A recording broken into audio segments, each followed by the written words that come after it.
ইসরায়েলের বিরুদ্ধে কঠোর নিষেধাজ্ঞা আরোপে ব্যর্থ হওয়ায় পদত্যাগ করেছেন নেদারল্যান্ডের পররাষ্ট্রমন্ত্রী ক্যাসপার ভেল্টক্যাম্প। শুক্রবার সন্ধ্যায় তিনি পদত্যাগপত্র জমা দেন, যার ফলে ডাচ রাজনীতিতে তৈরি হয়েছে ব্যাপক অস্থিরতা। ডাচ এ নেতা জানান, ইসরায়েলের বিরুদ্ধে অর্থবহ পদক্ষেপ নেওয়ার জন্য তিনি মন্ত্রিসভায় একমত হতে ব্যর্থ হয়েছেন। এছাড়া আরোপিত কিছু নিষেধাজ্ঞা নিয়েও তিনি সহকর্মীদের প্রতিরোধের মুখে পড়েছিলেন।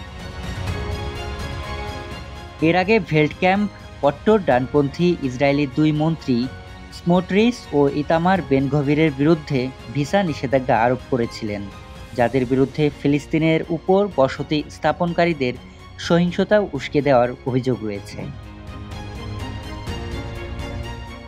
সদ্য অব্যাহতি নেওয়া এই ডাচ পররাষ্ট্রমন্ত্রী গাজার মানবিক পরিস্থিতি ও ঝুঁকিপূর্ণ ব্যবহারের আশঙ্কা উল্লেখ করে নৌবাহিনীর জাহাজের যন্ত্রাংশের জন্য ৩টি রফতানি অনুমতি বাতিল করেছিলেন। ক্যাসপার ভেল্টক্যাম্প সাংবাদিকদের জানান, গাজায় যা ঘটছে, গাজা সিটিতে হামলা, পশ্চিম তীরে বসতি সম্প্রসারণের সিদ্ধান্ত এবং পূর্ব জেরুজালেমের ঘটনাগুলো তিনি দেখছেন।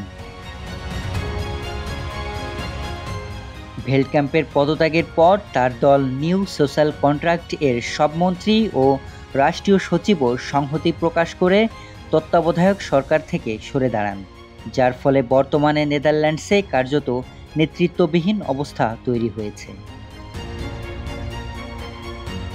শরীফ Rahat, news desk, hello Bangla.